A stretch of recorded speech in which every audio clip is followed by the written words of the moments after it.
A lot of this isn't going to make sense to you, and I'm sorry about that. I'm just going to start at the beginning, with the house.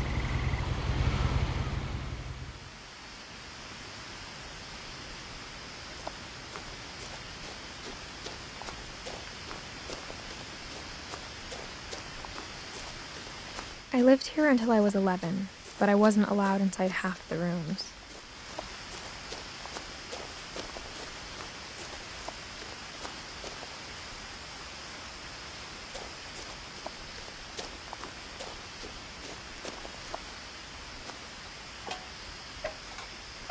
Inside the mailbox were bills from 7 years ago, marked urgent, open immediately.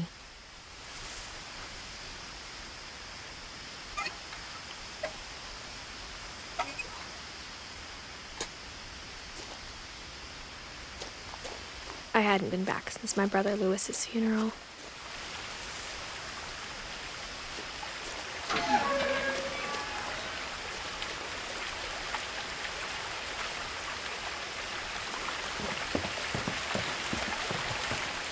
In her will, my mother left me a key, but didn't tell me what it unlocked.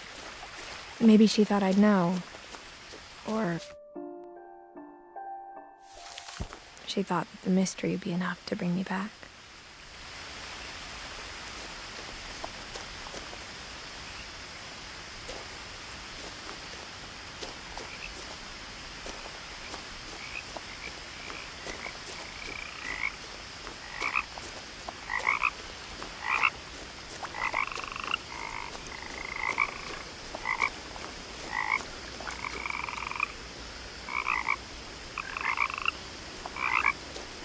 The truth is, even after I inherited the house, I never thought I'd come back to it. But now I had questions about my family that only the house knew the answers to. The woods around the house have always been uncomfortably silent, as if they're about to say something but never do.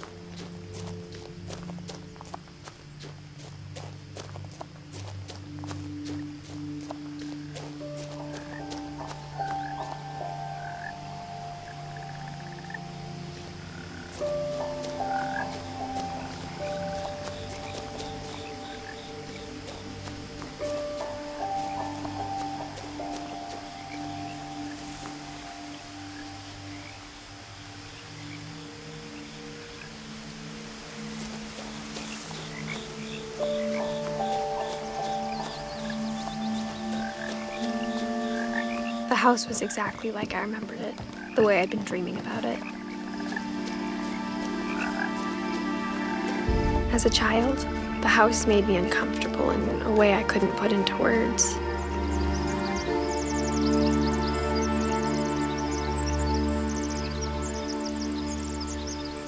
Now, as a 17-year-old, I knew exactly what those words were. I was afraid of the house.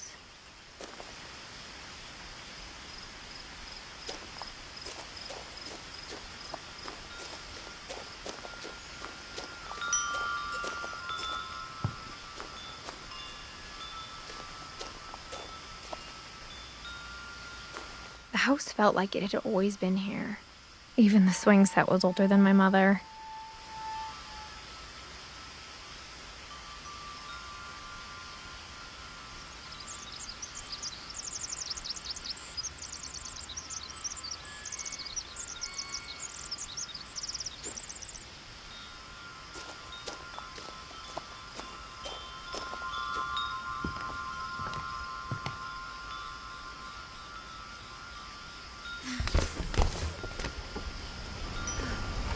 Crawling through the doggy door used to be a lot easier when I was 11.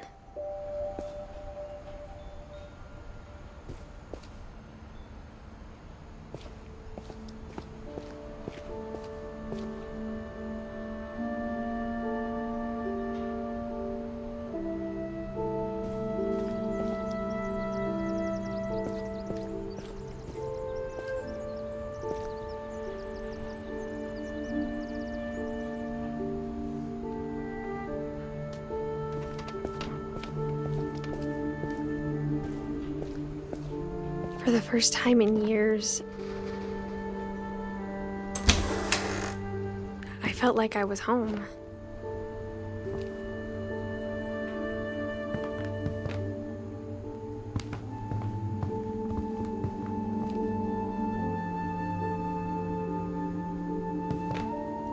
But instead of a family, there were just memories of one.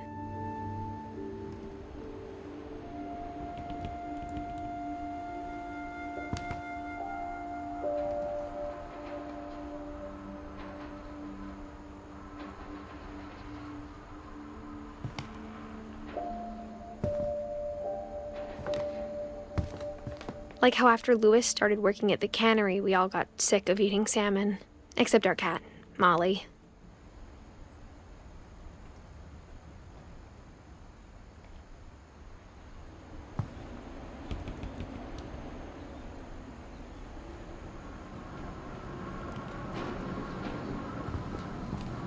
Or how only one restaurant would deliver to our house, so we had Chinese a lot.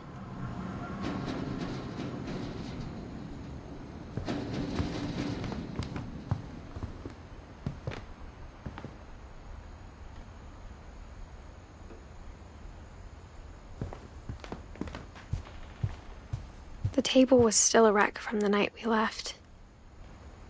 It was like a bomb had gone off, killing everyone but sparing the furniture.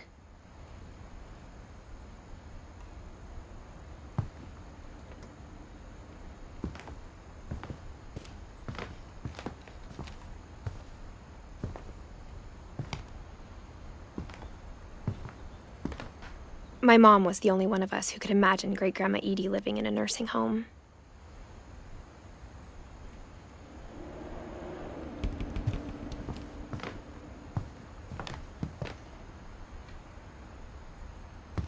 Nothing in the house looked abnormal. There was just too much of it, like a smile with too many teeth.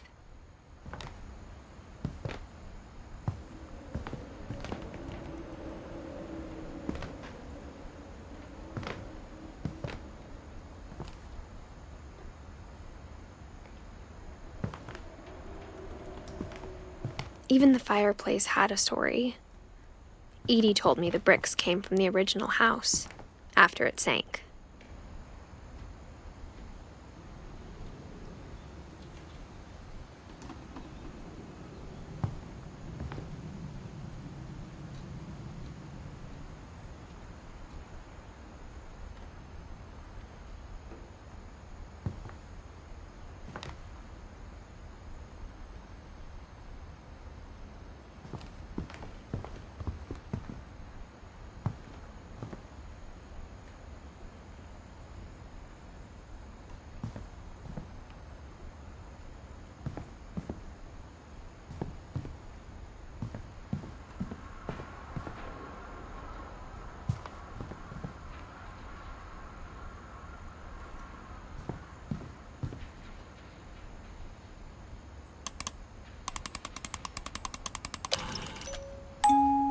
Great-Grandpa Sven built a music box for Barbara, along with the rest of the house.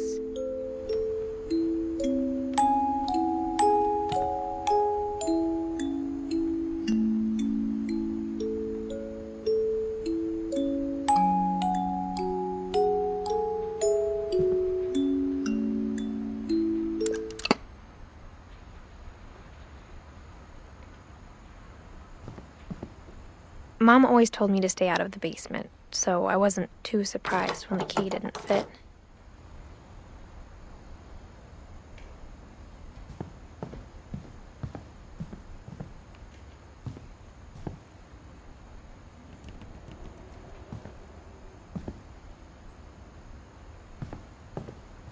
My mom wasn't much of an optimist, but she never stopped believing that my brother Milton was alive.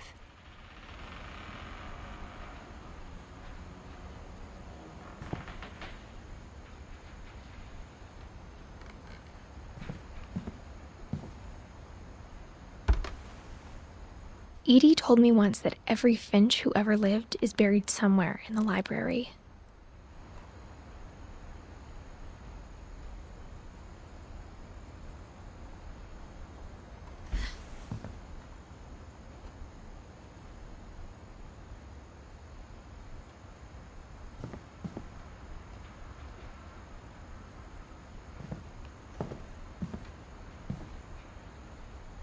After Milton disappeared, Mom sealed up all the bedrooms.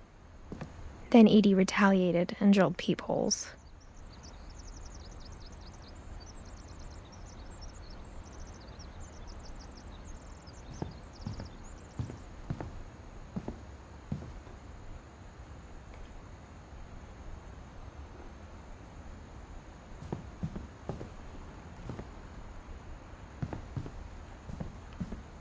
I spent a lot of time playing in Great Uncle Walter's room. I think my mom sometimes regretted not sealing it up.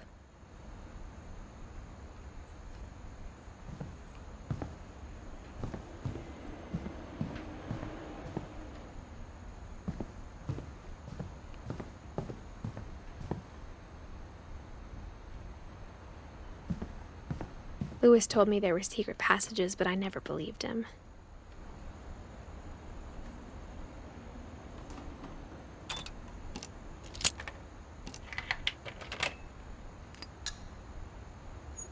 Turns out, my mom was really good at keeping secrets. Now it was time to find out what my mom had been afraid of.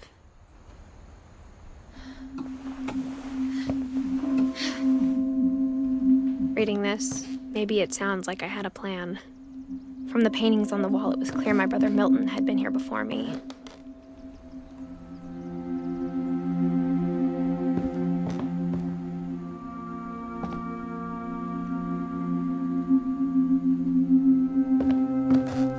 But I had no idea what was behind that door.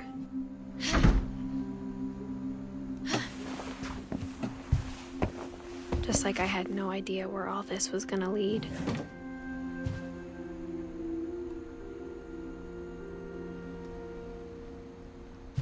I grew up looking at Molly's room through the peephole.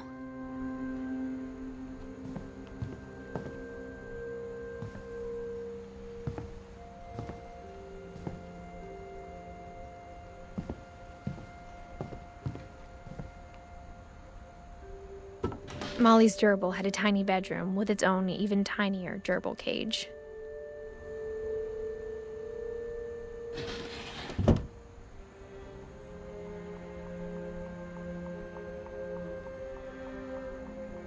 Being inside for the first time, I felt like I'd stepped behind a painting.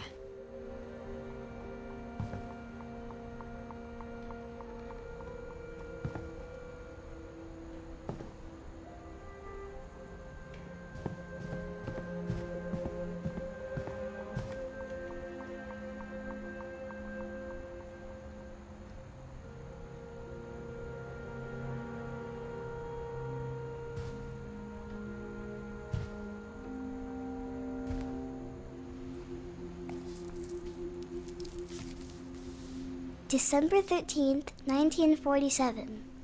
Dear Diary, I'll be gone soon, but I wanted to tell somebody about what's gonna happen.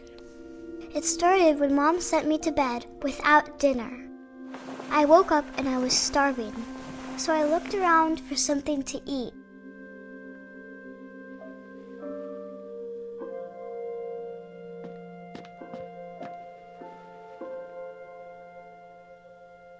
The gerbil food was dry, but I didn't mind it.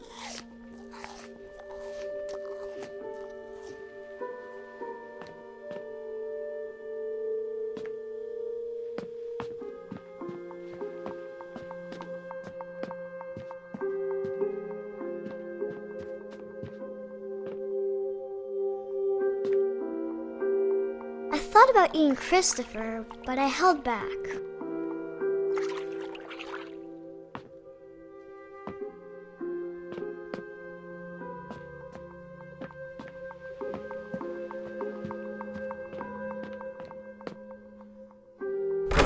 Mom, can I come out now? Sweetheart, it's late. Go to sleep.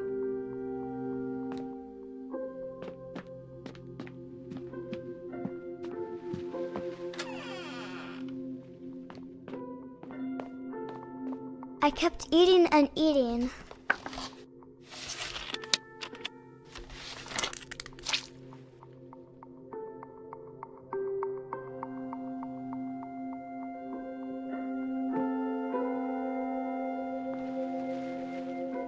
ate a lot of things that night.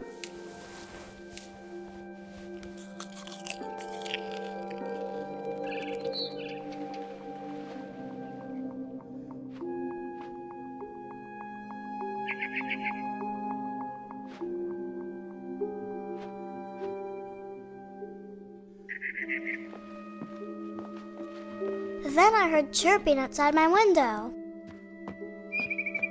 It was a barn swallow going back to her nest. I reached out for her.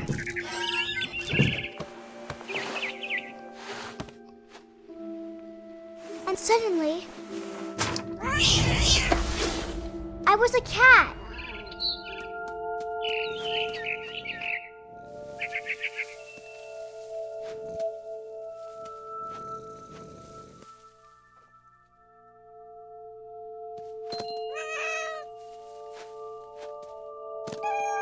I tried to be quiet, but the bird was really scared.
Mom and Dad didn't even look at me.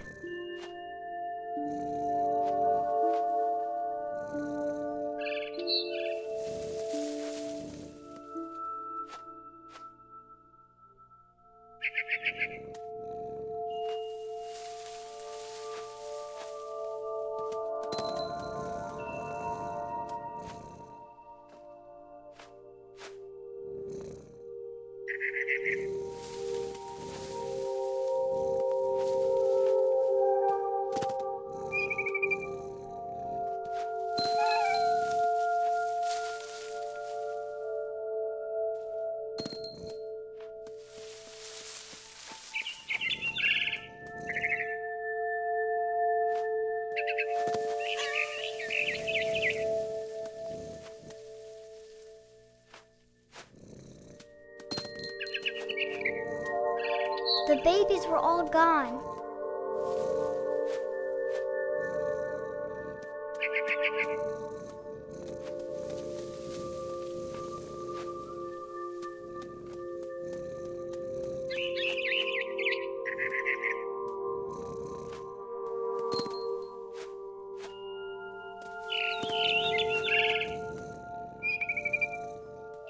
I jumped and I almost got her.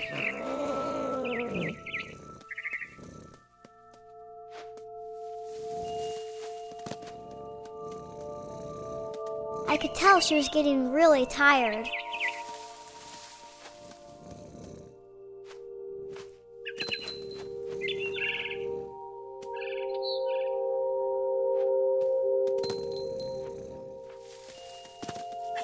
Now I was up in the big tree.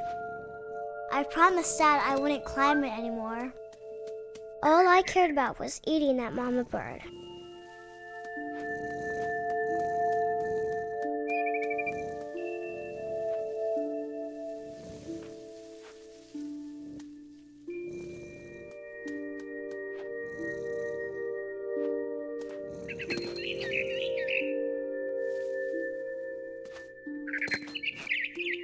I gobbled her up. And suddenly, I was an owl. First, all I heard was the wind. Then I heard little teeth nibbling in the grass.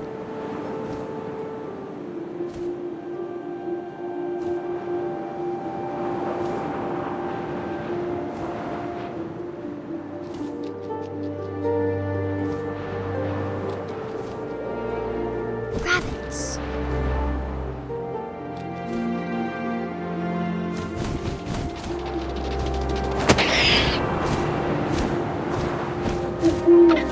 I imagined his face looking up and seeing mine through my talons.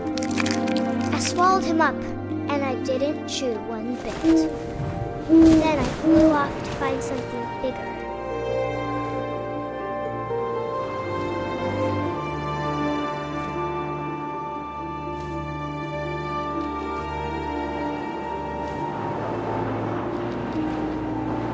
A mama rabbit.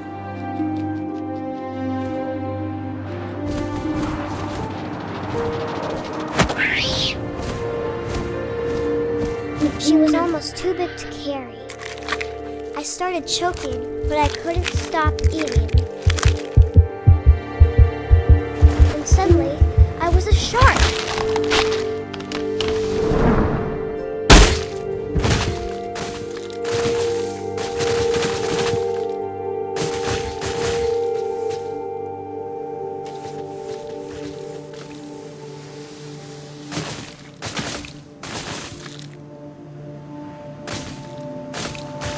I rolled off a cliff and into the ocean. Now, I was hungrier than ever.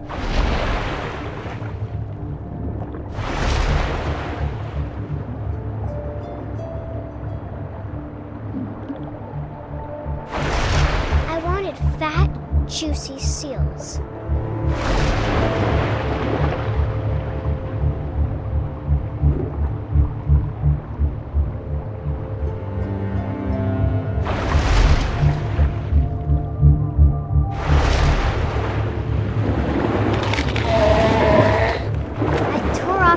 And it tasted really good.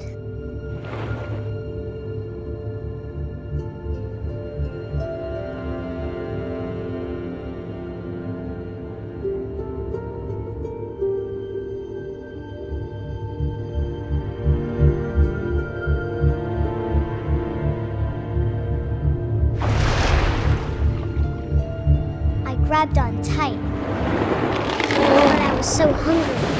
Jumped out of the water. When I opened my eyes, everything had changed.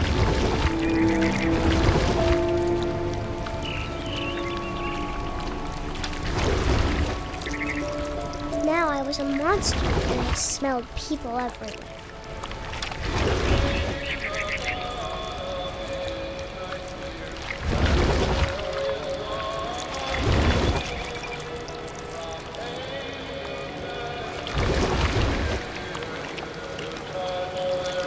I was big, but I moved real quiet.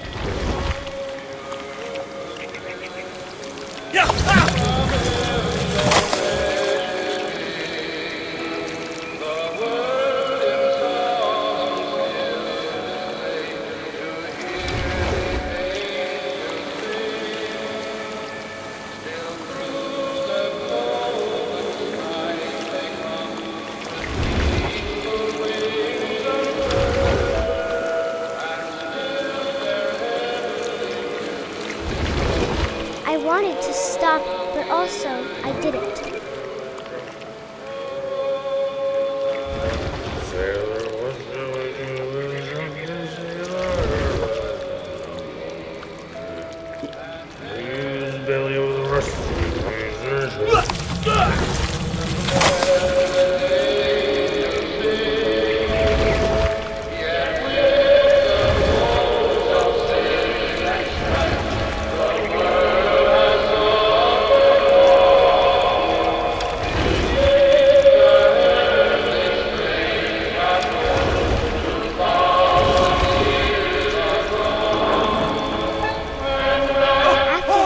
Passenger, I was still hungry. And across the water, I smelled something new. Something I had to have, so I swam towards it.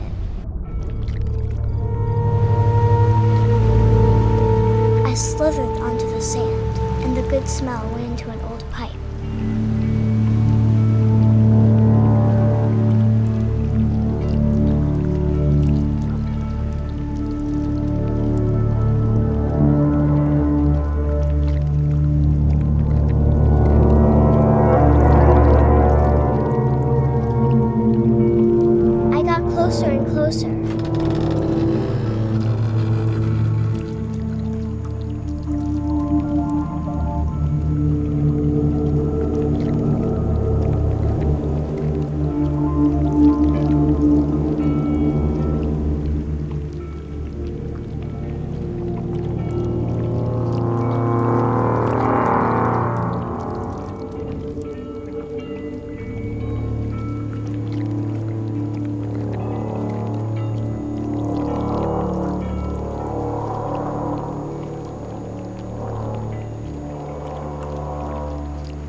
my stomach started growling. And suddenly, I was me again. I held my breath for a long time, but I couldn't hear anything. I think it's waiting for me to fall asleep. But it's not going to wait much longer. It needs to feed, and we both know I will be delicious.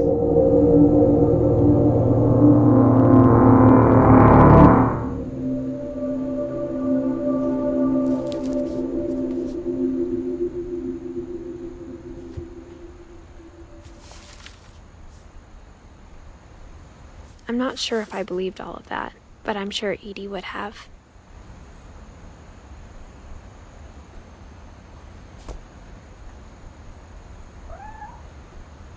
I got the sense Edie had spent a lot of time here, before my mom sealed the doors.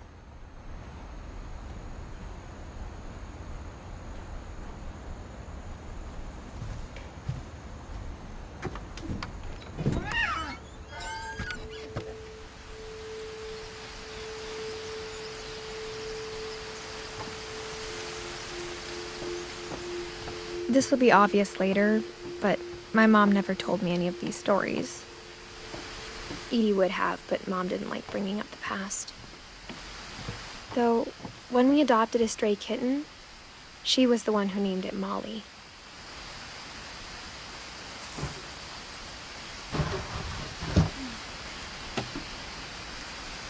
I spent a lot of time in Great-Grandma Edie's room.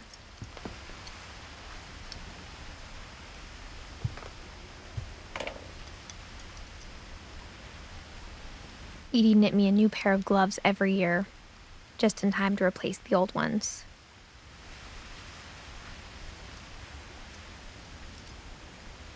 Louis died a week before we left, but Edie had already started to memorialize him.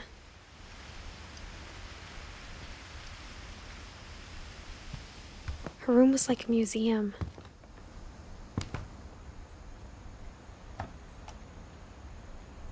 For 500 years, the Finches have been famous throughout Norway for their fortune and misfortune. Odin Finch buries the latest victims of the family curse, his wife Ingeborg and their newborn son, Johan.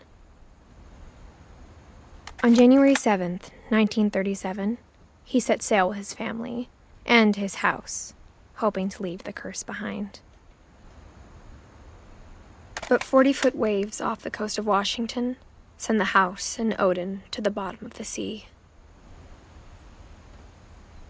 Odin's daughter Edie, with husband Sven and baby Molly, step ashore on their new home, Orcas Island. Odin Finch is the first to be buried in the new family cemetery.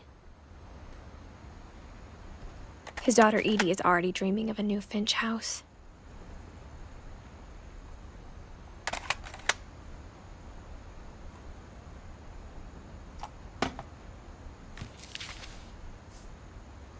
Whatever's wrong with this family, it goes back a long ways.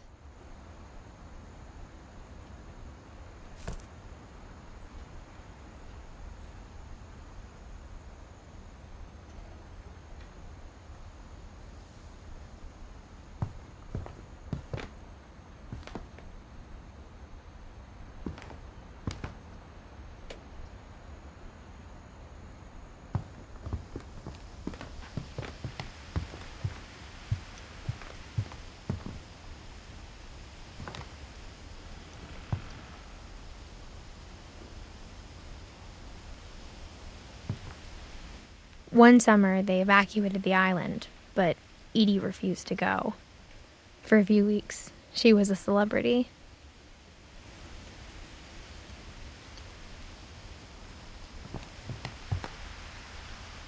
Edie gave a big interview about a mole man living under the Finch house. My mom was furious.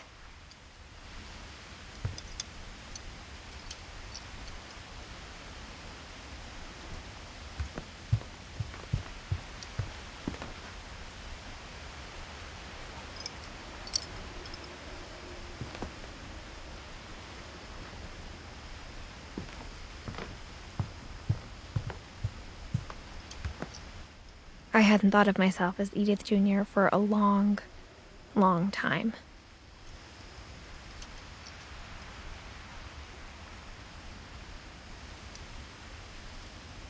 When Edie told people Sven was killed by a dragon, she could also have said he was building a dragon-shaped slide that collapsed. She could have, but she didn't.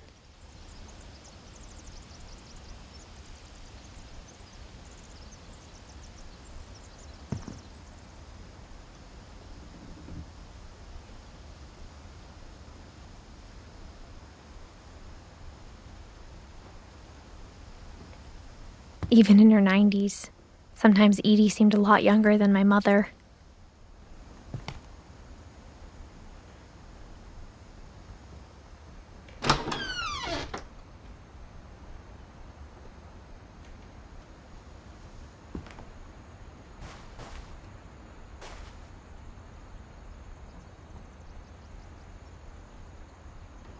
The only trace Grandpa Sam's first wife, Kay, left on the house was the pink bathroom. It was a pretty big trace.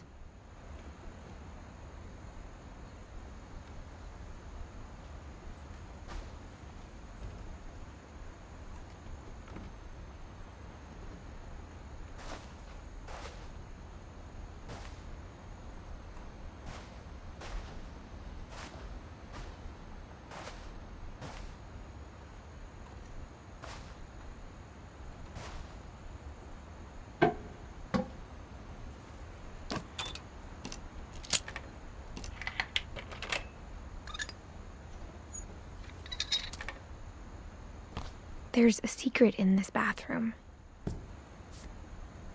It's in the last place you would look. It isn't in the cupboard. It's hidden in this book.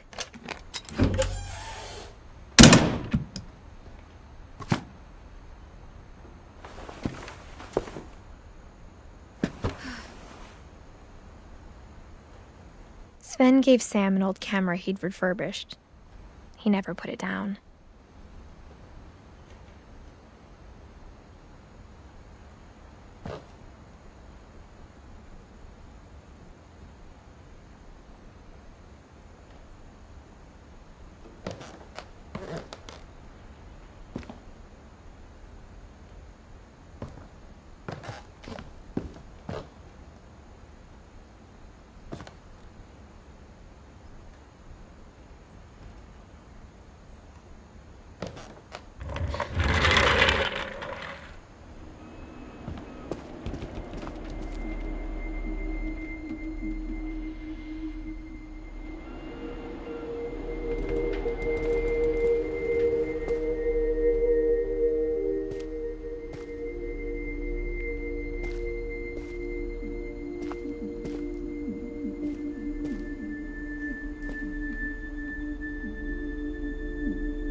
I knew Grandpa Sam had a twin, and that he never talked about him.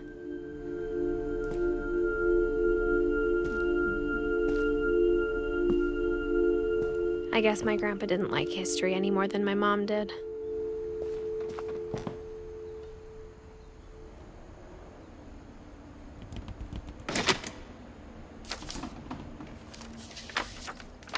How I Want to Remember My Brother by Sam Finch. The thing I remember is that when he made up his mind, that was it.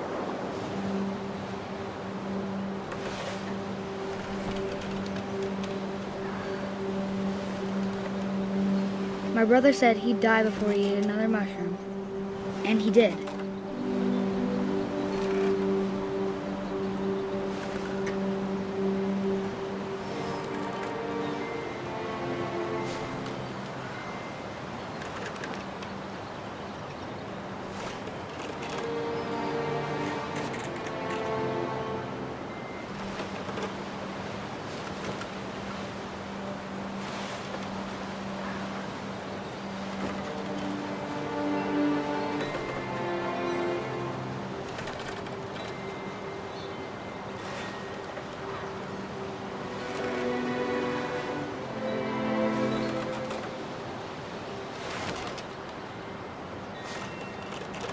At Barbara's funeral, we swore we'd never be afraid again.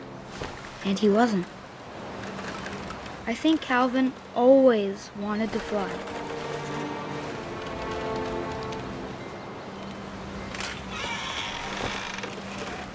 Sam! Calvin! Dinner's ready! Coming! But that day, he finally made up his mind to do it. I told him going around was impossible. Maybe if I hadn't said that,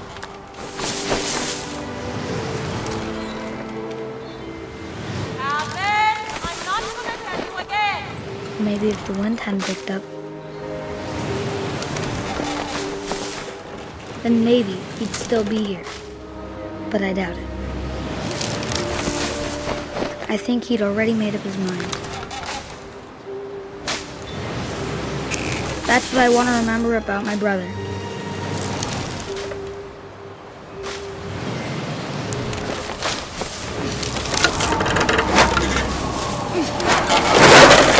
The day he made up his mind to fly.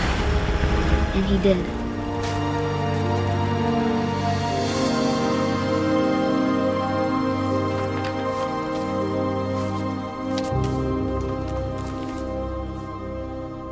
Calvin's story felt strangely familiar. When I was younger, I remember trying to do the exact same thing.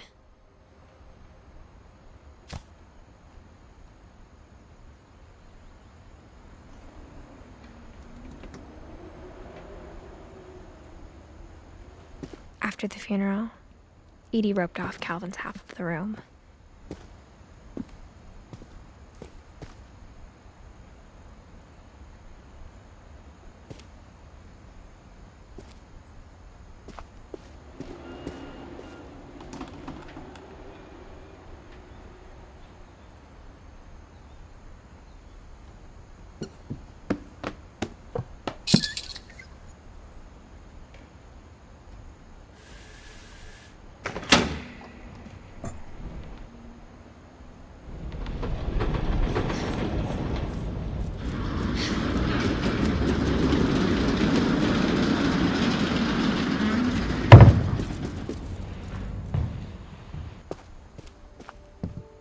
The passages were a pretty tight fit.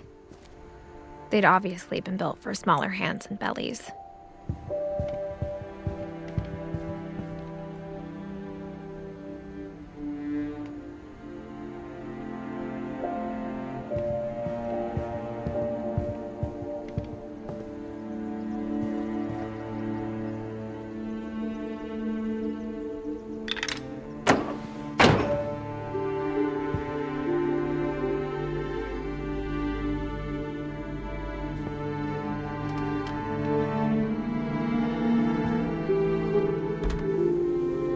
Barbara was a child star for 2 years, until America grew out of it.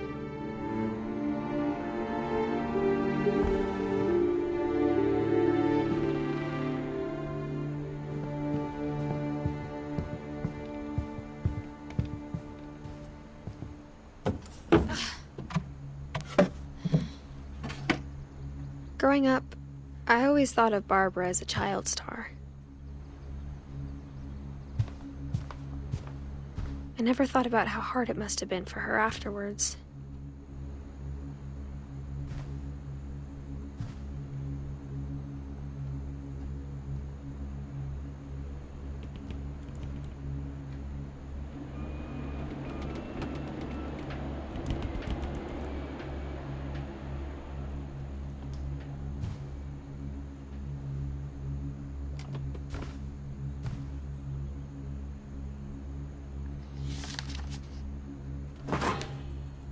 Of all the stories people wrote about Barbara's death, I'm surprised Edie saved this one.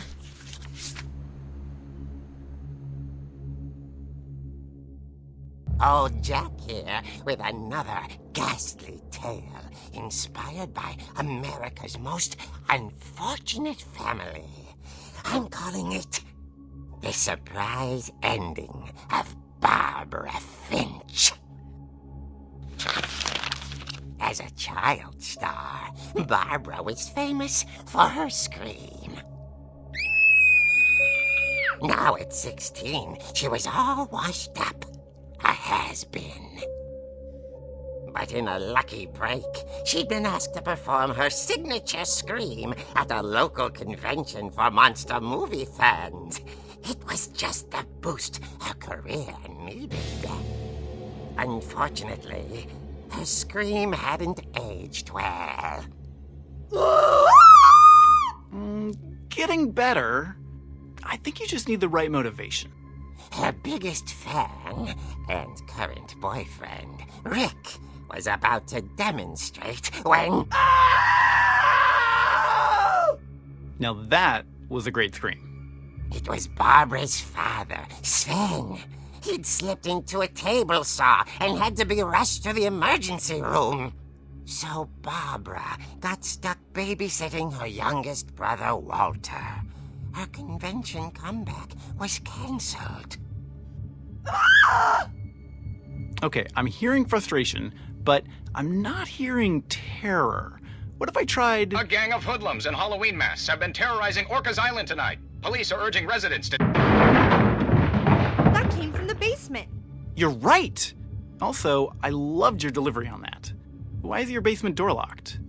Because my dad likes making puzzles and secret passages. There's a key hidden in the music box. The secret is to keep winding and winding until finally the key pops out. Thanks, babe.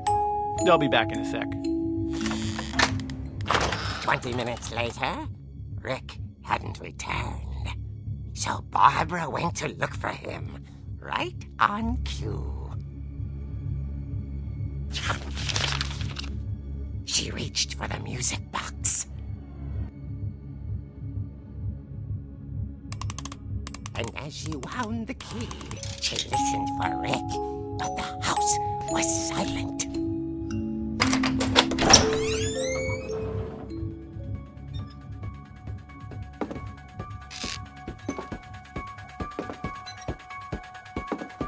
She found Rick's crutch and imagined the worst.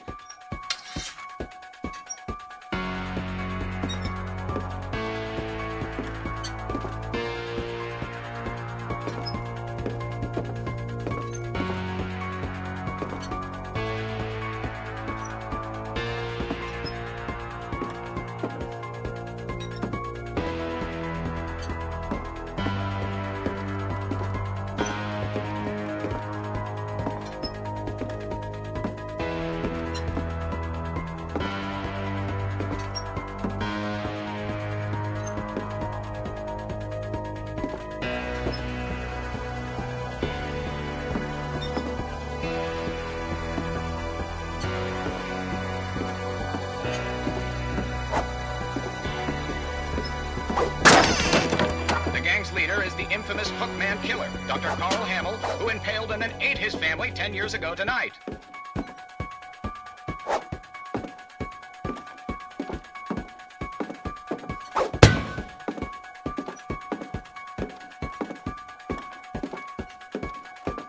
The old fridge rattled and grew still. Oh dear! Oh! Rick? Barb, relax. I was just trying to scare you to help you find your scream. Well, I'm not scared, Rick. I'm furious. Then act furious.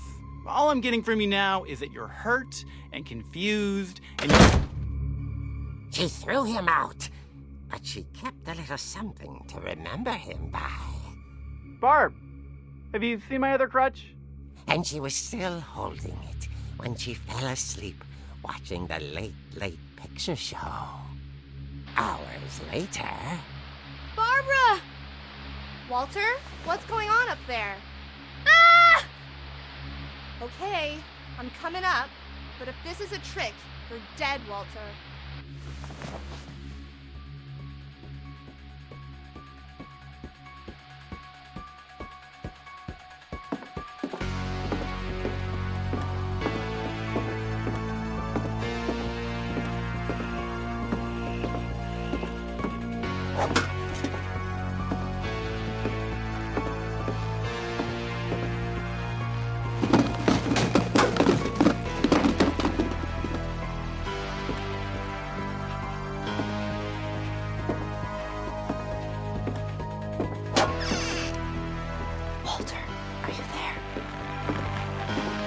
Walter had vanished, but his bedside radio was still on. Orcas Island police describe the man as 6 feet tall, with a steel hook for a hand. Residents are urged to lock all doors and windows and notify the police of any suspicious activity. Barbara turned, saw the hook man, and was speechless. He was quite smashing.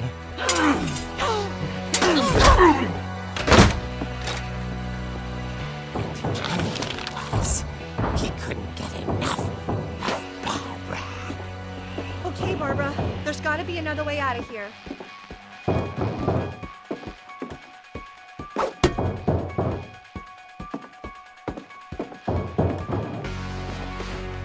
That night, she played her part beautifully.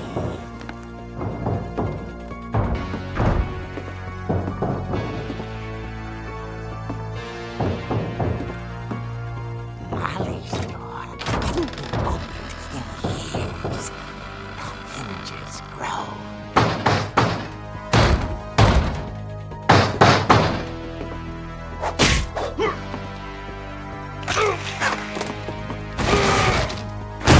He wasn't moving, but she sensed the story might not be over yet.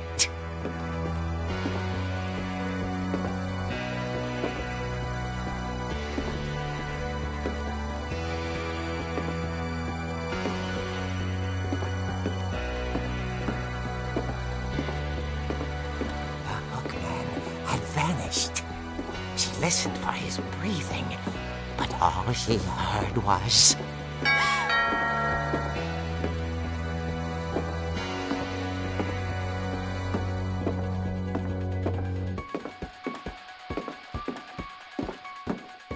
Someone at the door was dying to speak to young Barbara. At the door, she heard whispering. Was coming from inside the house.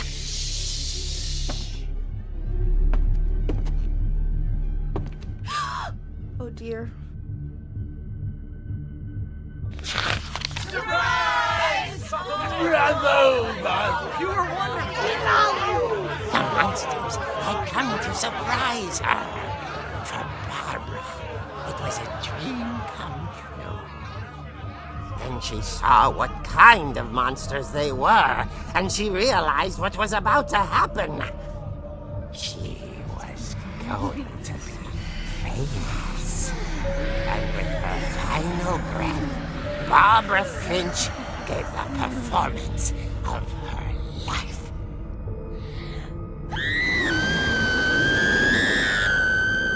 I wasn't there myself, but I hear Barbara was magnificent. Poor girl. She had a taste for stardom.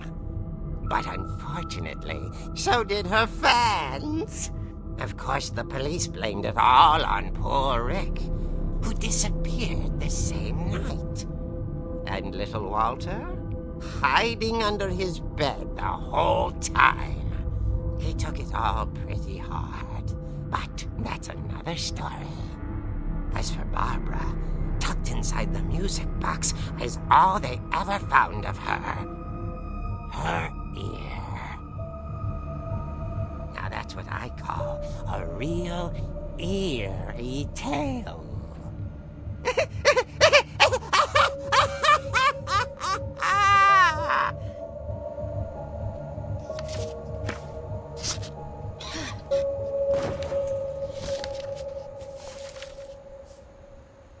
Edie told me all Barbara wanted was to be remembered, as absurd as that comic was.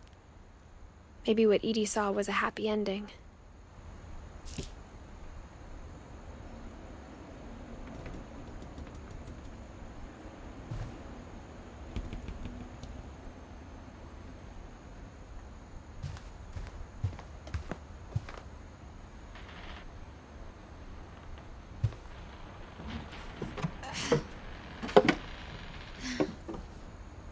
I guess now I know why Mom didn't like me playing with the music box.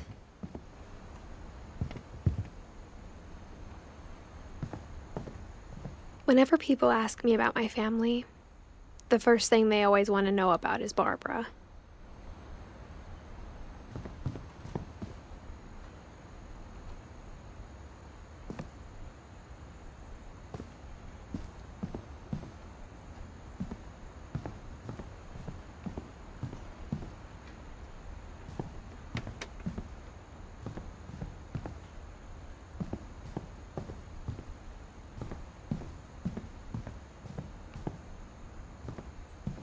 It's funny.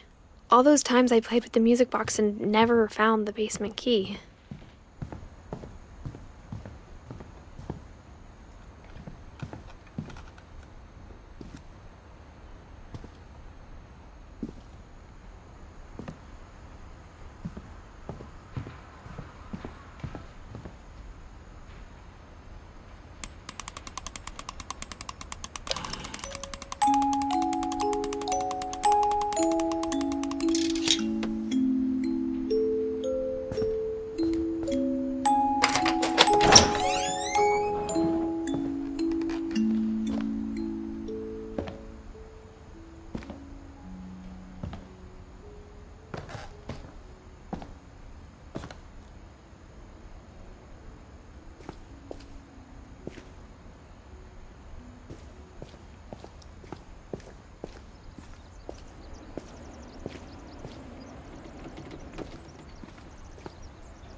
Mom said the basement was off limits, unless I wanted another tetanus shot.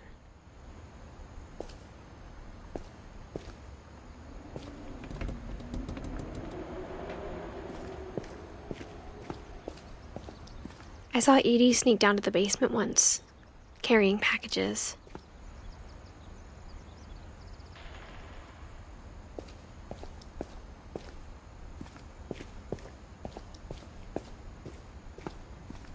I thought maybe she was hiding presents.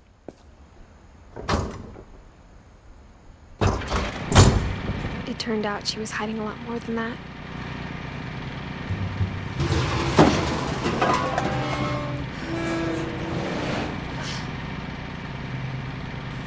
I remember asking Mom once about where Walter had gone. She said after Barbara died, he got as far away as he could. If there's a pattern in all these stories,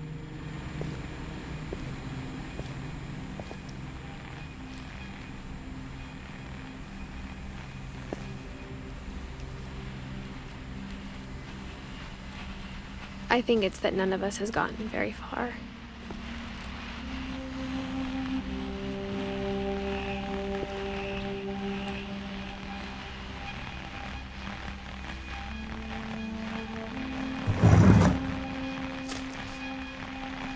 Goodbye, everyone. I can't believe I've been down here for 30 years. On that first day, after the shaking started, I didn't think I'd survive a week.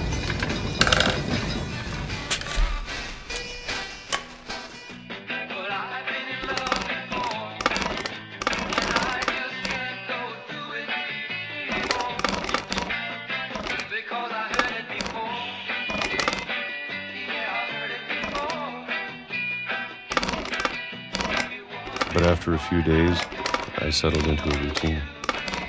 That's what kept me sane. Having a schedule, living for today. I always expected to be dead tomorrow. But if you wait long enough, you get used to anything.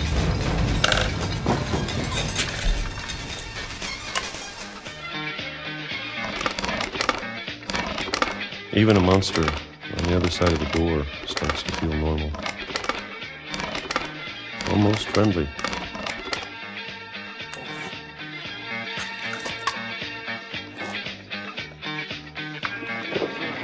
And then one day, everything just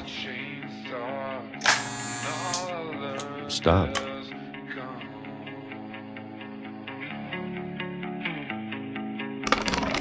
Whatever that thing was, it was gone. Maybe it got tired of waiting. Or maybe I just got tired of being afraid.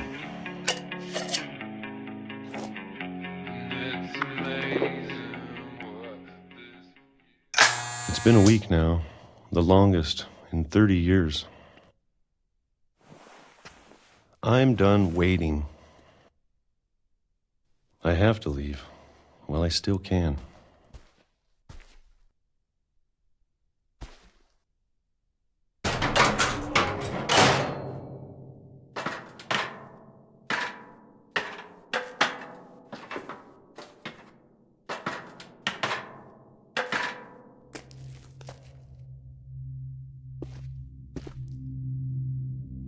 I know it's out there somewhere.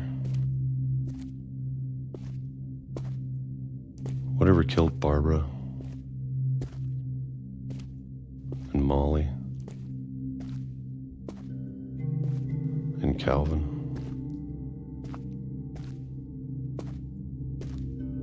Maybe this is all a mistake.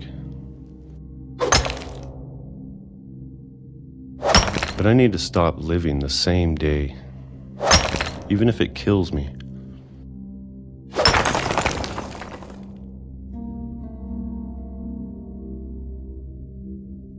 Whatever's out there, I want you to know I'm ready for it. I'm going to appreciate all of it, especially the food. I don't mind if I only have a year left, or a month, or a single week. I'd be happy with one new day. I can already imagine the sun on my face.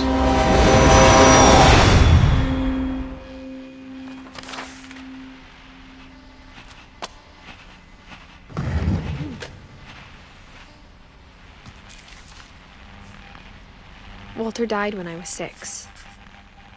I can't believe my mom never told me he was down here.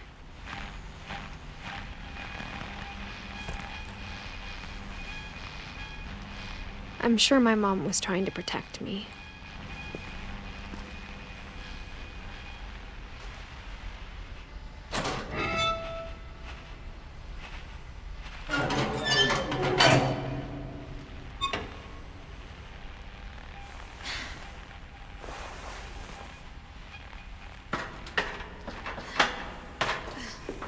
Maybe she was afraid I'd end up like Walter.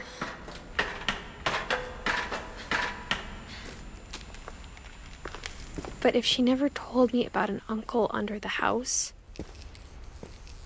I can only imagine what else she was hiding. I don't want to make the same mistakes she made.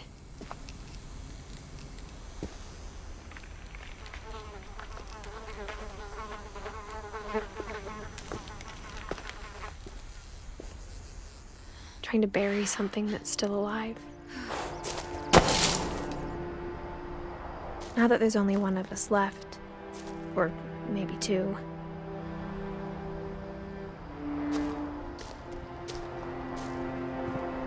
I thought it was time I heard the stories for myself and found out what happened to everyone else. But now I'm worried the stories themselves might be the problem. Maybe we believed so much in a family curse, we made it real.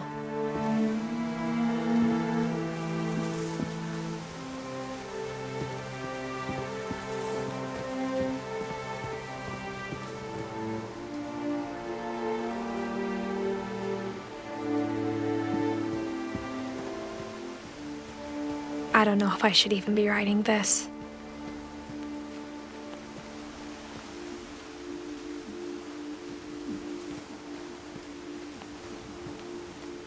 Maybe it'd be better if all this just died with me.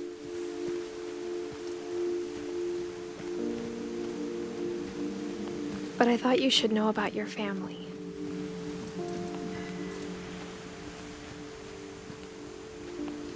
And the history you're a part of.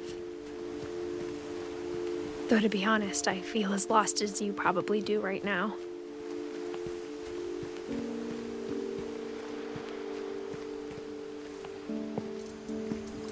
I think the people in these stories believed them, for what that's worth.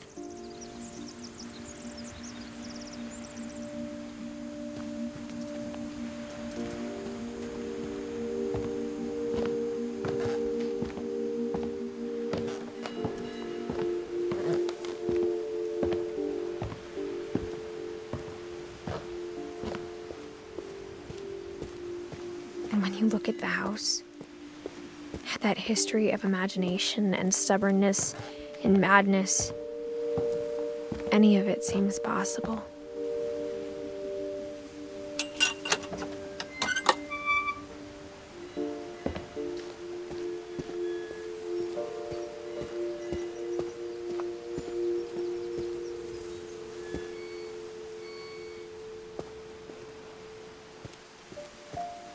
I think we've been surrounded by death for so long, we've just gotten used to it.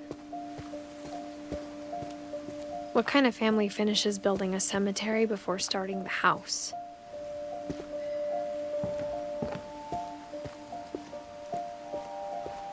It's embarrassing for me to admit this, but the pet cemetery made me more uncomfortable than the human one. 3 of the gerbils were mine, and 2 had been my fault.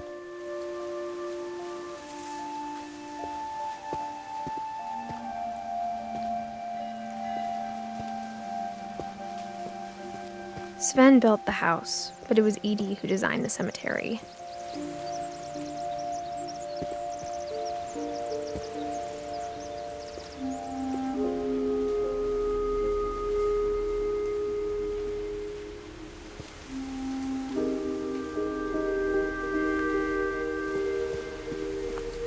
I'm sure Odin's monument had been Edie's idea.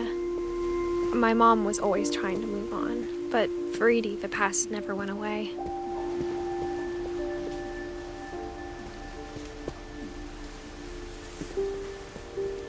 She could see it poking out of the water at low tide.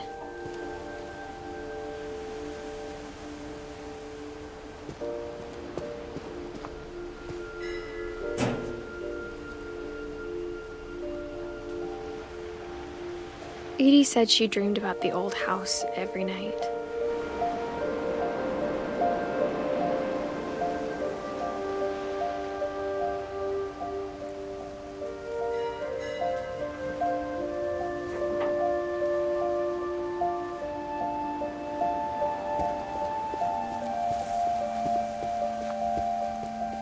Edie's side was always easier for me to understand. But the older I get, the more I can see where my mom was coming from. Her dad had been pretty strict, but it wasn't enough to save her brothers. She was just trying to do better.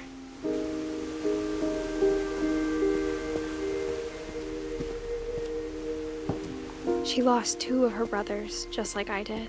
I get why she tried so hard to protect us.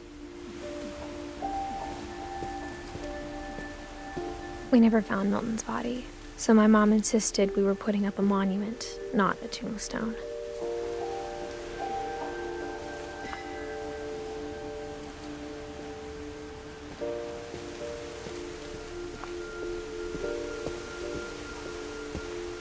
There's so many things I wish I could ask my mom now. Part of me thinks this is what she wanted all along, for me to come back someday and find everything out for myself.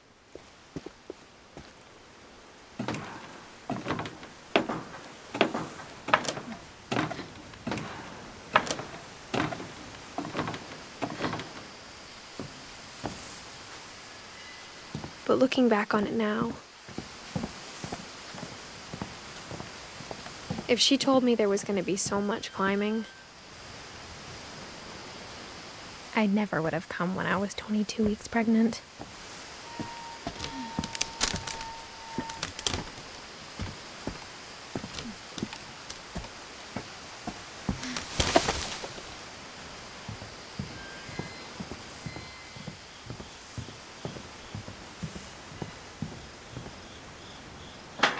I never met Grandpa Sam, but I think he and my mom had a lot in common.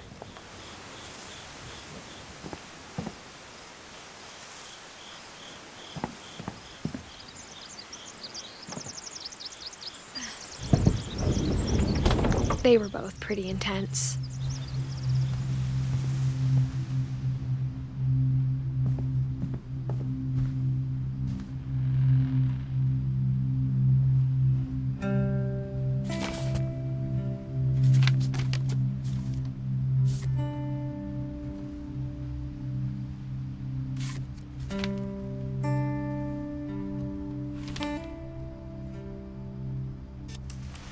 Dawn, I promise, you'll never forget this weekend.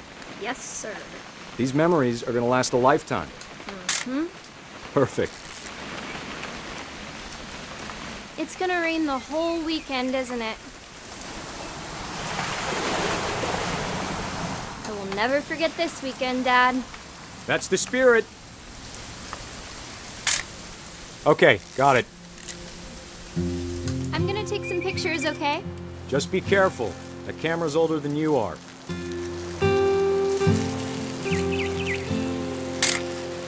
Aw.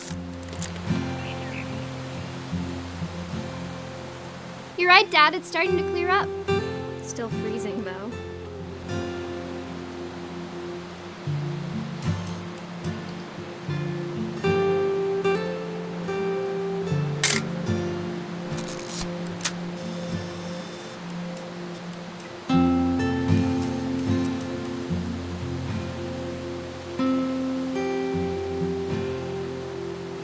Definitely should not have drunk all that coffee. Hold still while I take a picture. Hey! That's a keeper. I'm just saying, I'm not always gonna be here, Dawn. You'll need to remember this stuff, if you want to survive. I'll be fine, Dad. You know who else thought he was gonna be fine? Some guy who died. Dawn, I'm being serious. I know, Dad. You're always serious. Doesn't being out here make you want to chill out? Well, to tell you the truth, I haven't been out here in 20 years.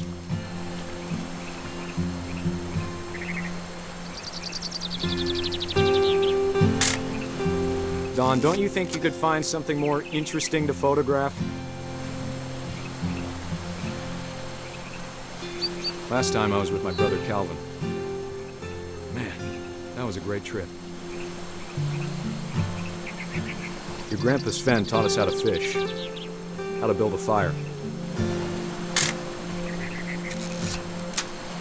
We found an old logging trail with deer everywhere. I bet if I could remember where that trail was, we'd spot a buck for you in no time. Give me a minute to check the map.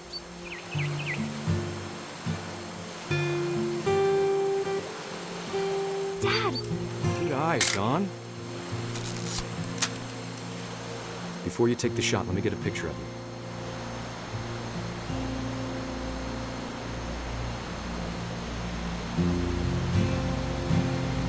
Dad, I... Let me get behind you. Do I have to do this? Dawn, you don't have to do anything. But if you want to survive, you'll need to be strong. Great shot, Dawn!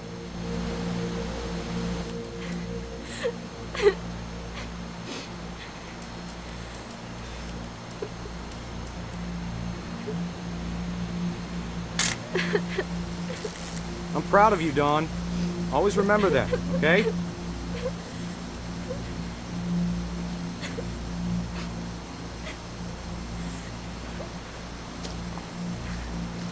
Sorry, Dawn, just gotta reset the timer.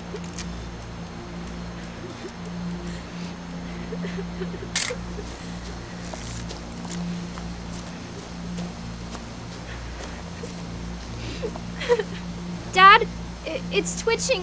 I think That's it's totally so... normal, Dawn. Just focus on the camera. Try not to think about... Dad!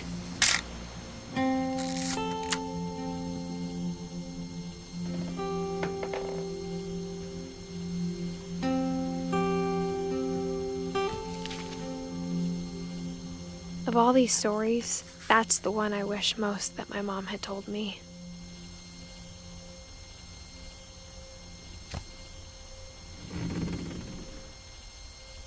Sam spent his life shooting photos, but Mom said he got nervous being in front of the camera. I guess we're all afraid of something.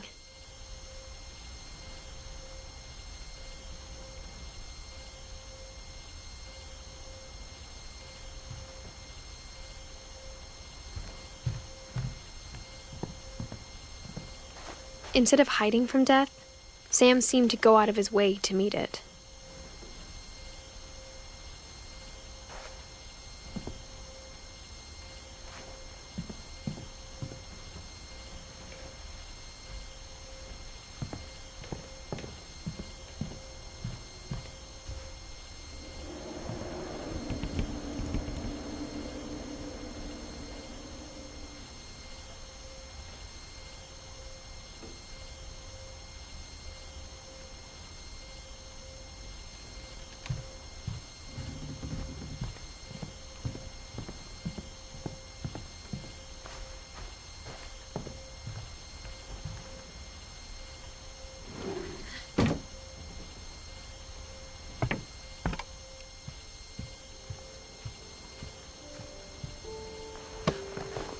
After Sam died, my mom and Edie got really close. They'd both lost a lot.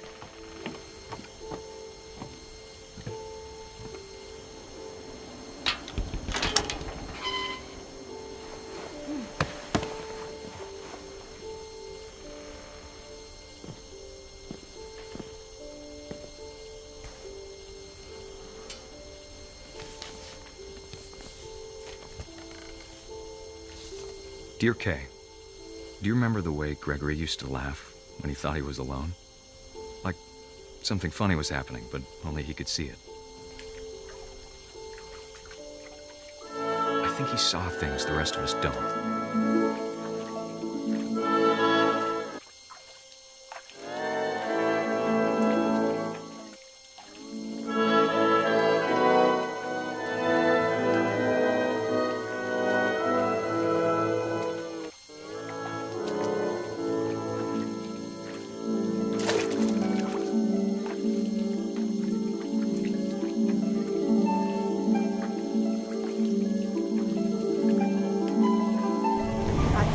Gregory, it's time to... Hold on, sweetie. Hello? Sam, I told you I don't want to talk right now. I wonder what he saw. What his world was like.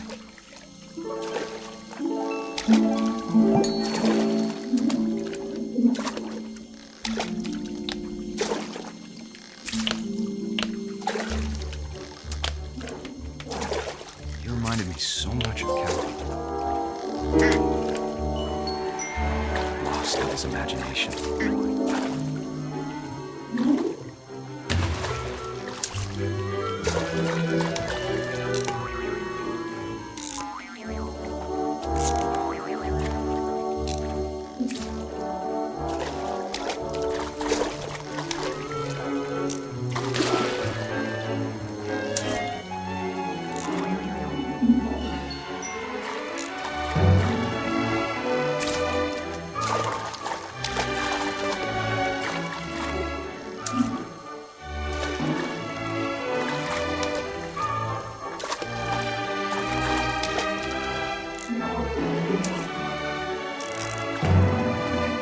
Silly it sounds.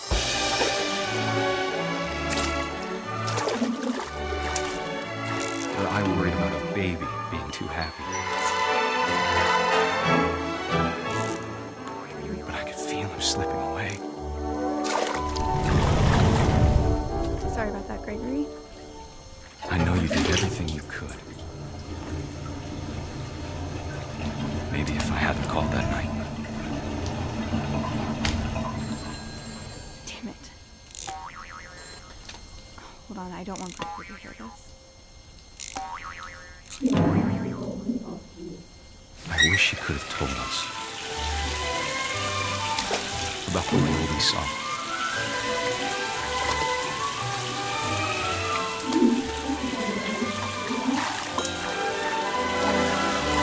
There's so much I don't understand about Gregory. about everything.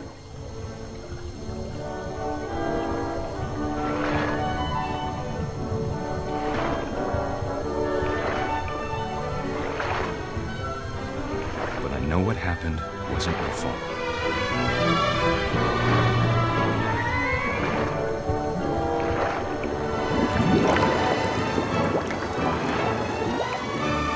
I'm sure he's happy. He'd want you to be happy too. Good luck, Kay. Love, Sam.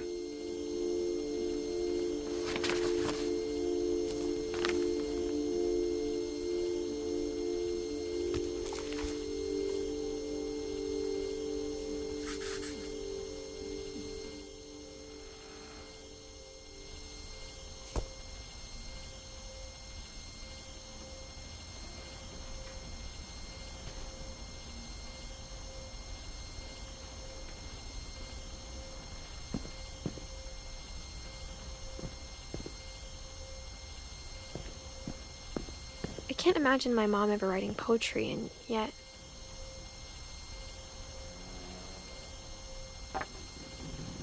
A poem for Gus, who always said the wedding was a bad idea.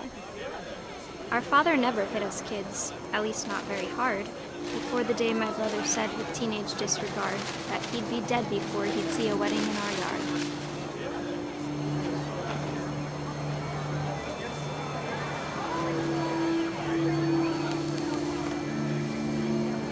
My father made him come, of course, but Gus stood far apart, just flew his kite and bottled up the storm inside his heart.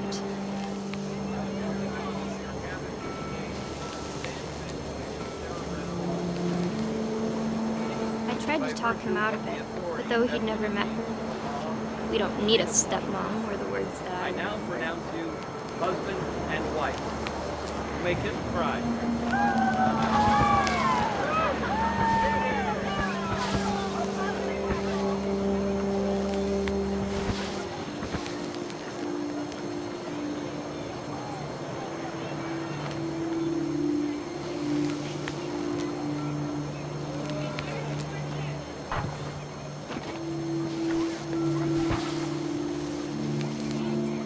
When the time for photos came, Dad ordered him to come here. But Gus declined, and as a sign held up his middle finger.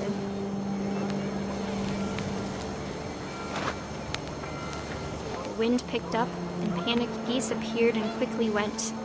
But all the humans did that day was go inside the tent.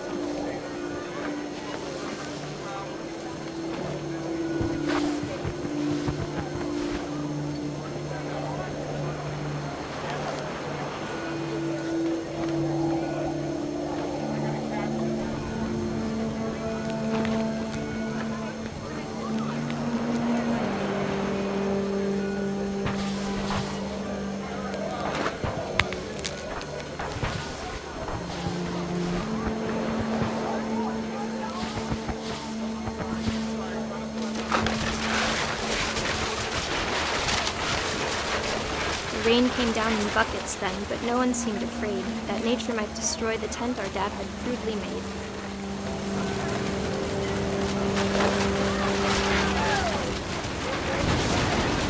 The thunder sounded much too close and full of angry power, but all my father said to this was, "Make the music louder."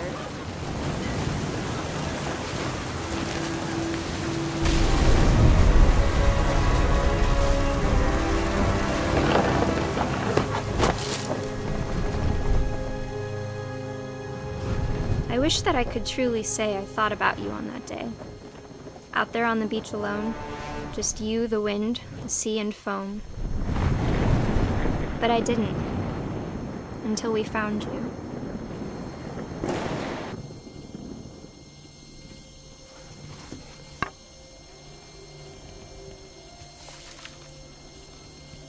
She never talked about him, but Mom told me once if I was a boy, they were going to name me Gus.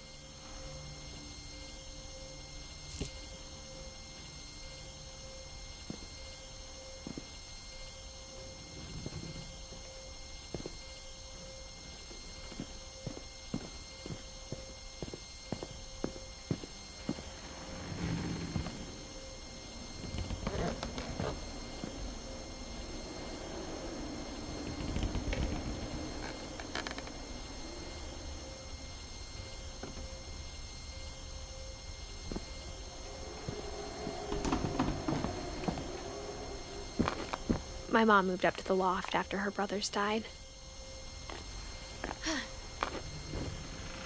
At the time, it was as far away as she could get.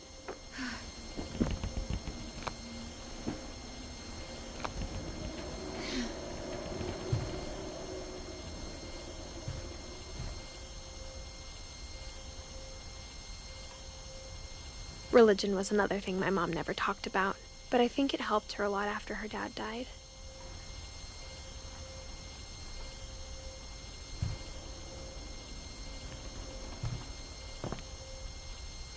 She spent a summer building houses in Calcutta, where she met my dad, Sanjay.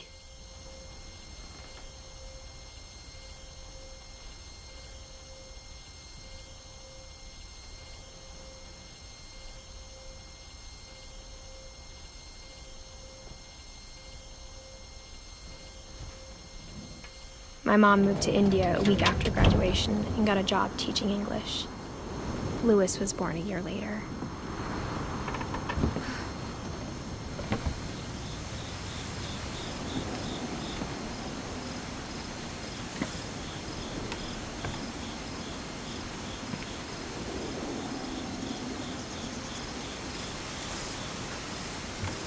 When my dad died, I don't think Mom knew where else to go.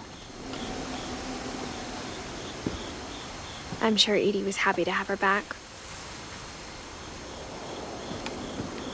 And to see kids in the house again.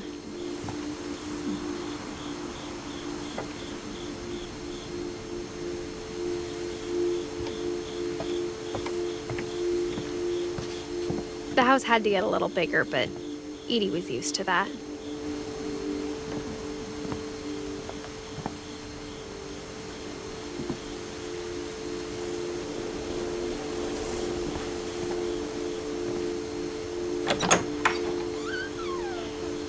And for a while, things were good, almost normal.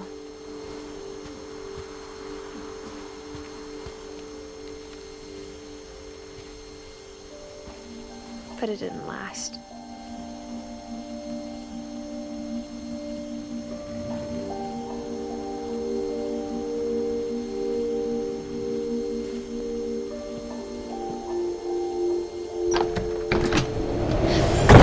The beginning of the end was Milton's 10th birthday, when Edie gave him a castle.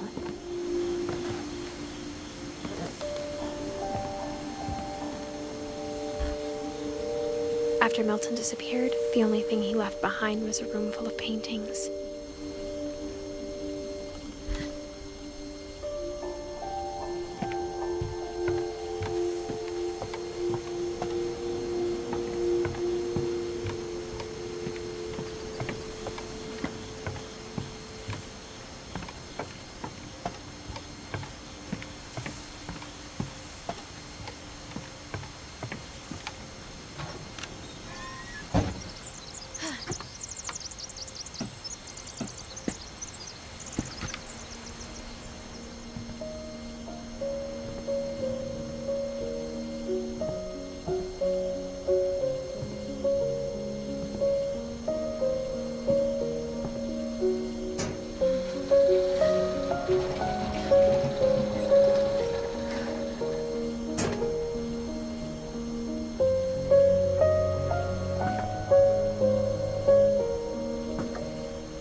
Milton Finch in The Magic Paintbrush.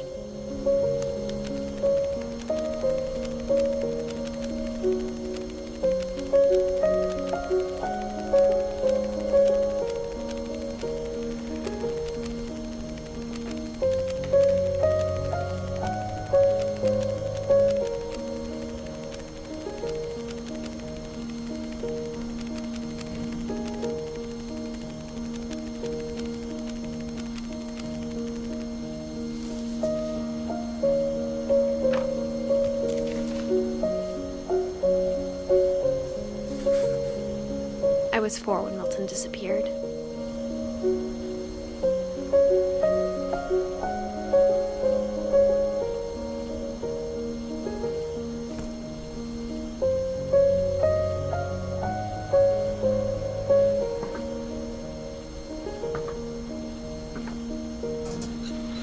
Mom spent months searching for my brother. Then she sealed the doors.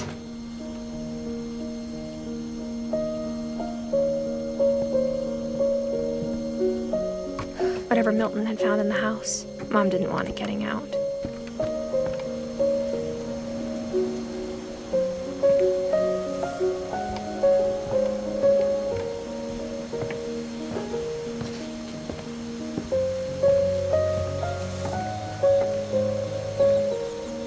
Mom definitely blamed Edie, but I think Louis blamed himself. After he graduated, he just spent more and more time in his room, until Mom got him a job at the cannery.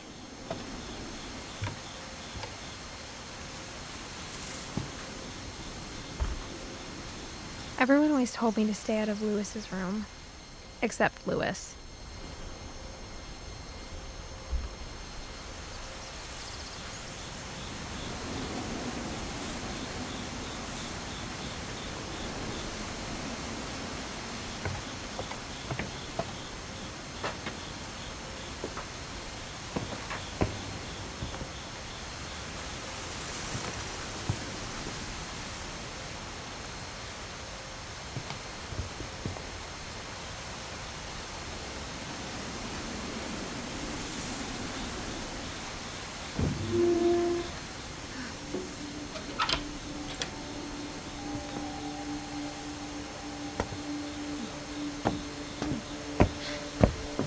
Louis's room smelled very, very familiar.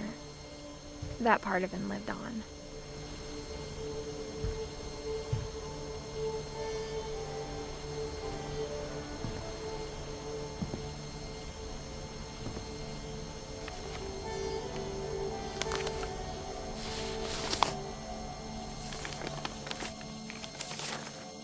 Dear Mrs. Finch, as Louis's psychiatrist, I can understand your desire for an explanation. As I see it, the trouble began in January, shortly after we convinced your son to seek treatment for substance abuse. Newly sober, I believe Louis first noticed the monotony of his daily life.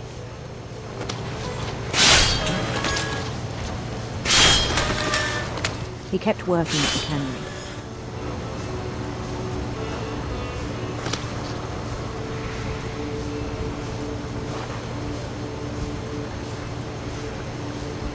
But he withdrew part of himself. In our sessions, I saw the same behavior. His mind began to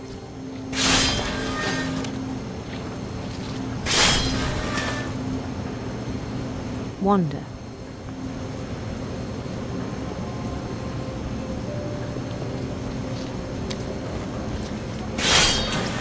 I asked him to describe it. He said he started small, imagining a labyrinth. He'd feel his way about. Then something moved. Bats and toads.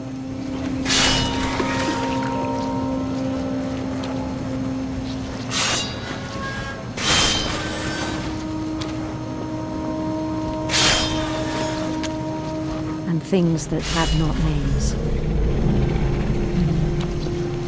He knew it was all in his head.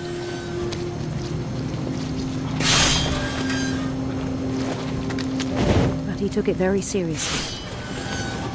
I had hoped he'd find himself.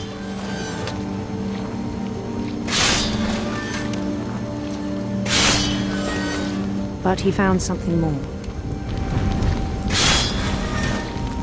I worried about him then. Daydreaming at the cannery. I spoke with his boss. But he said Louis had become a model employee. Methodical, tireless, focused. Like a whole new Louis. So I let him go on.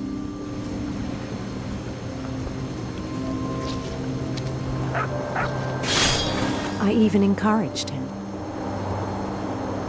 It seemed very promising at first. He told me he'd made a new friend.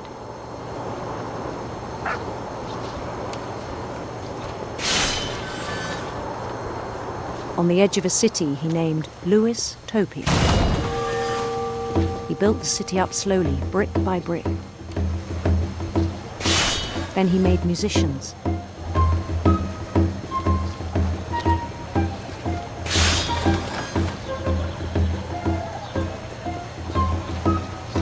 And songs for them to play. He talked about starting a band. And he was always humming something. Every day his imagination grew stronger.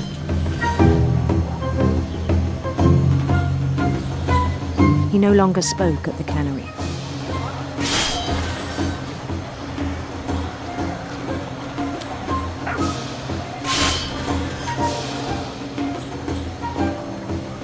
But his chopping was as reliable as ever. Then one day it struck him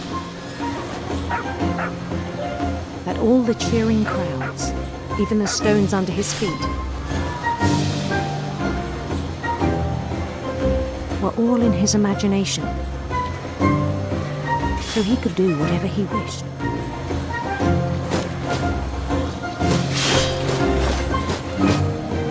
He held an election for mayor, and he won. They begged him to stay, but his mind was already wandering. It became a game for him.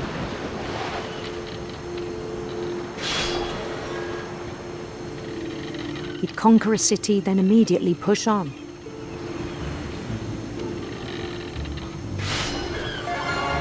New Louisville.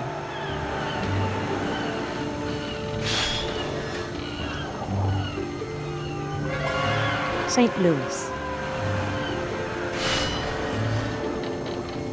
He started drifting away from our reality.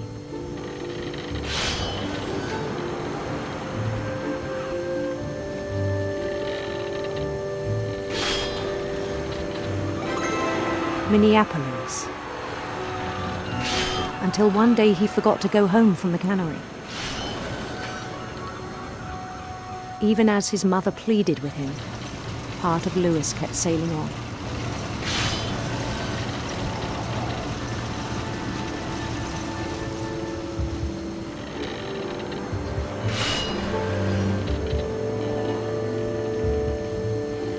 In Louisburg, he heard rumors of a handsome queen.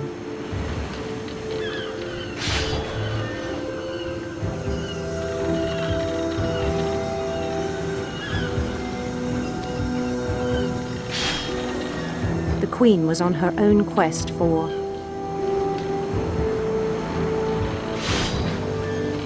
radiant rainbows.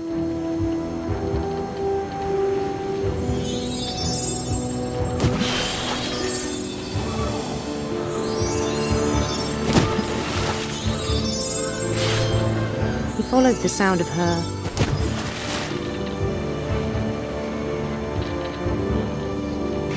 silver harp.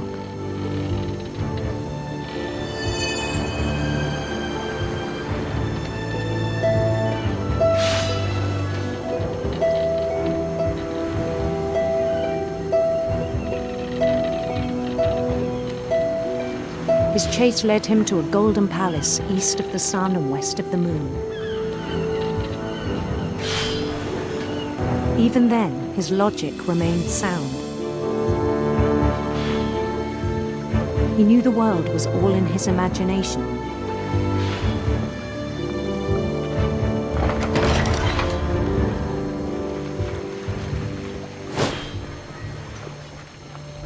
But he was so proud of having created it.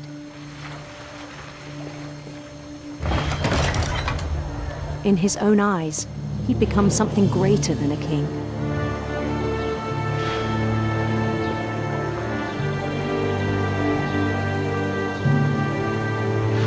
For someone who'd never known success in the real world, I think it was overwhelming. And then it struck him that the real Louis was not the one chopping salmon, but the one climbing the steps of a golden palace.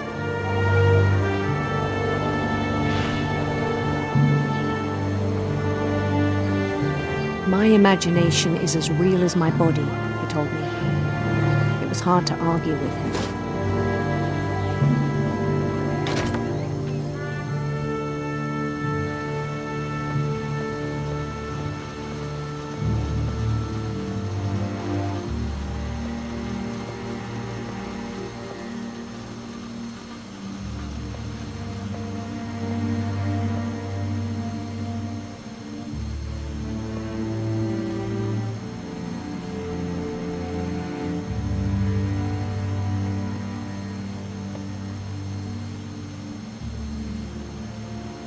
Began to forget the world we know.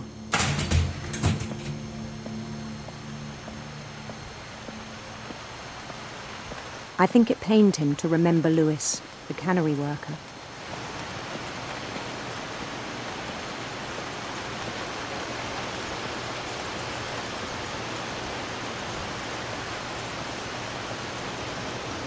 He began to despise the man with a royal contempt.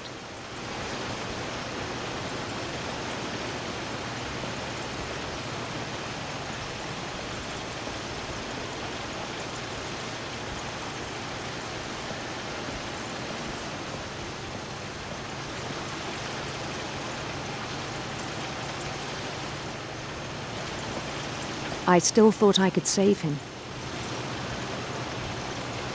Even after he said he was being crowned king over all the lands of wonder.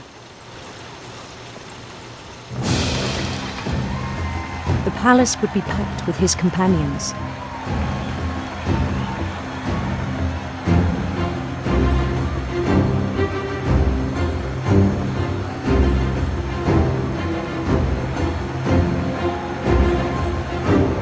Including the wise Calico who'd insisted on advising him.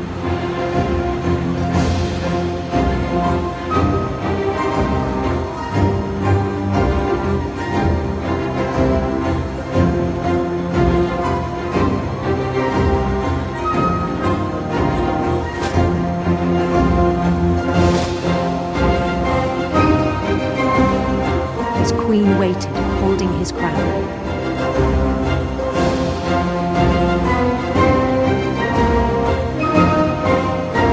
There was only one thing left to do.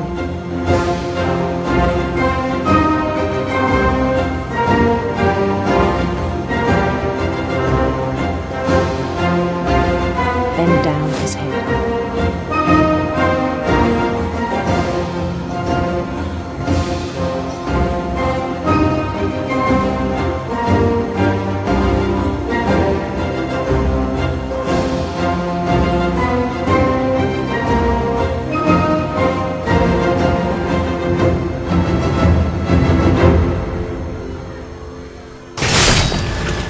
I think you know. Mrs. Finch, your son was a kind man who will be missed by all of us who knew him.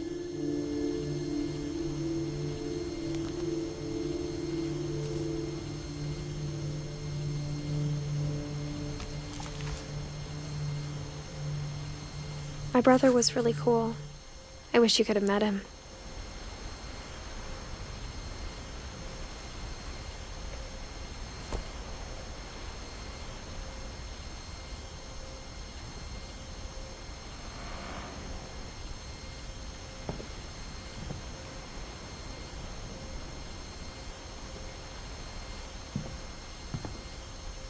Louis and I spent a lot of time playing games together, but he was surprisingly bad at them. He died a lot.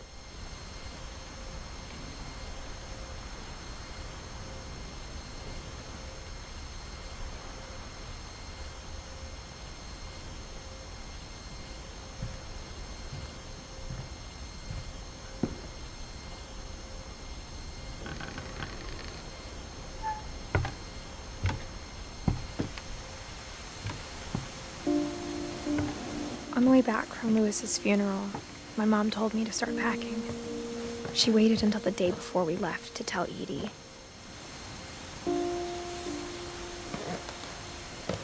I'm not sure if she wanted to make it easier or harder.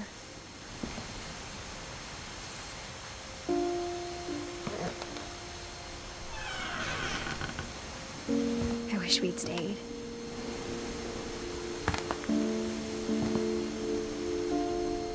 But I understand why we left.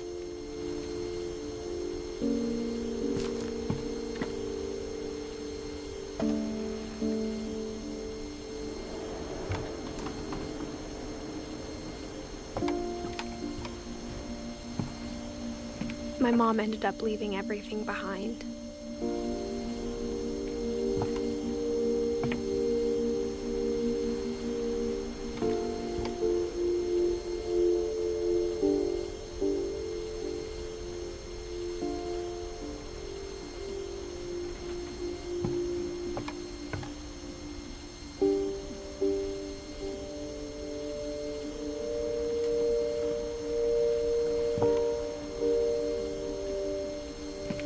What happened that night had been coming for a long time. Maybe it should have come sooner.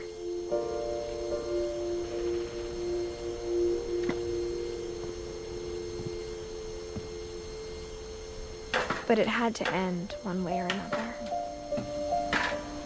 All that's left now is to tell you about that last night.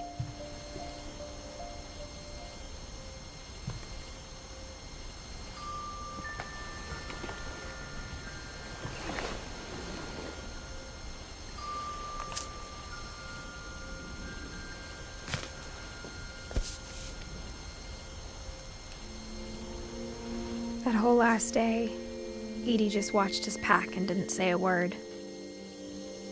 Until supper, when she raised her glass and said, "To our final night together, and all our final nights apart." Grandma, you know what I said about alcohol. Some of your medications are very Edith, specific. I left a present for you in the hallway. Why don't you go open it? The grown-ups have to argue now. I'm sorry, you're right. We're all leaving tomorrow. Let's just enjoy our last... I'm not leaving. Edith, you're excused.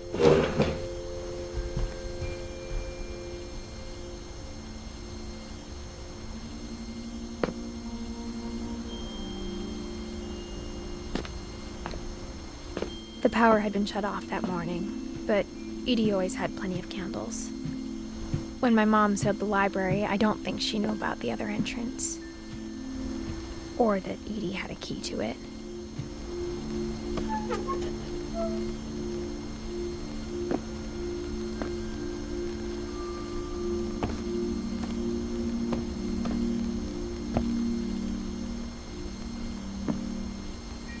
That thing you're afraid of isn't going to end when you leave the house.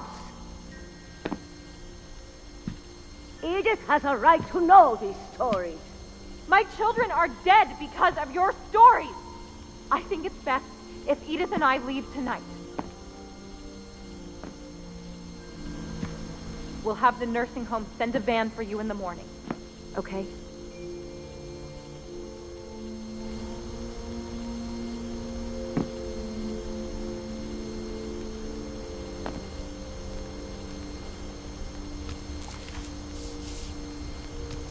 Dear Edith, there's so many stories I wish I could tell you, but there's only time for one. This is about what happened on the night you were born.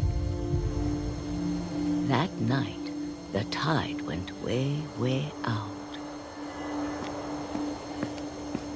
It was the first and last time I ever saw the old house aground. There'd been an earthquake out in the middle of the ocean.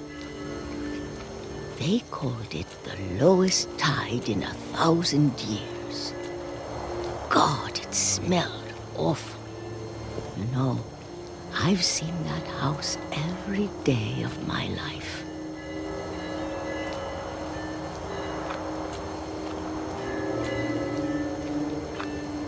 But I never thought I'd go back to it.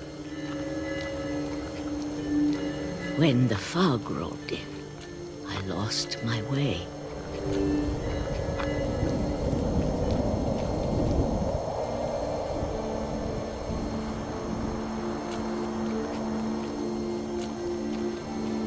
I got turned around.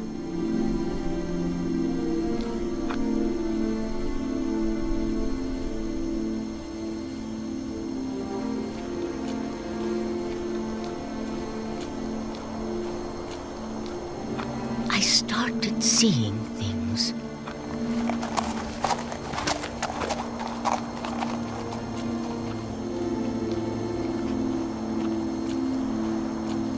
Things I'd forgotten had ever existed.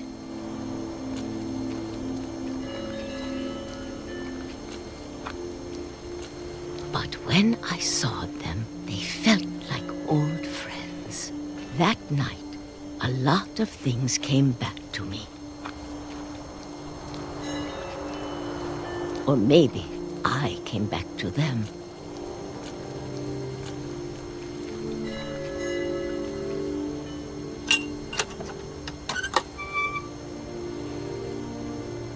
Things I can't explain, but that I need you to try and... Edith, what are you doing in here? It's mine. Edith! Mom, you're gonna rip it! Let go! I kicked and screamed, but Mom dragged me to the car. I never saw Great-Grandma Edie again. The next morning, the band came to pick her up, but she was already gone. After that, we moved around a lot.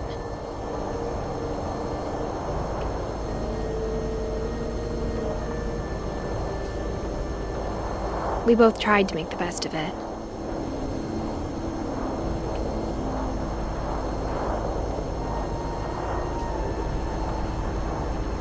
A few years went by.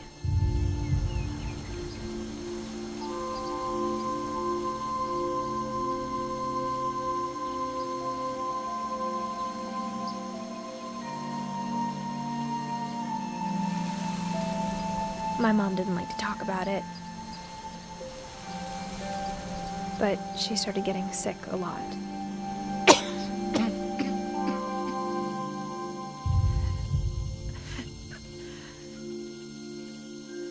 She got better for a while, and then she didn't. And then I was alone. The last Finch left alive.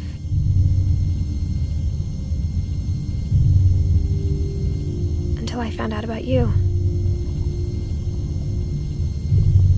I'm still not sure what to tell you about all this. If we lived forever, maybe we'd have time to understand things. But as it is, I think the best we can do is try to open our eyes. And appreciate how strange and brief all of this is.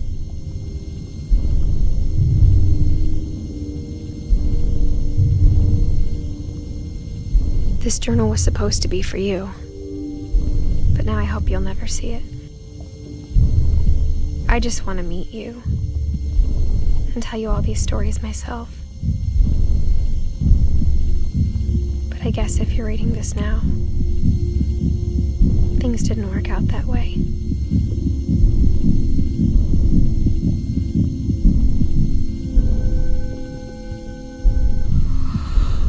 This is where your story begins. I'm sorry I won't be there to see it. It's a lot to ask, but I don't want you to be sad that I'm gone.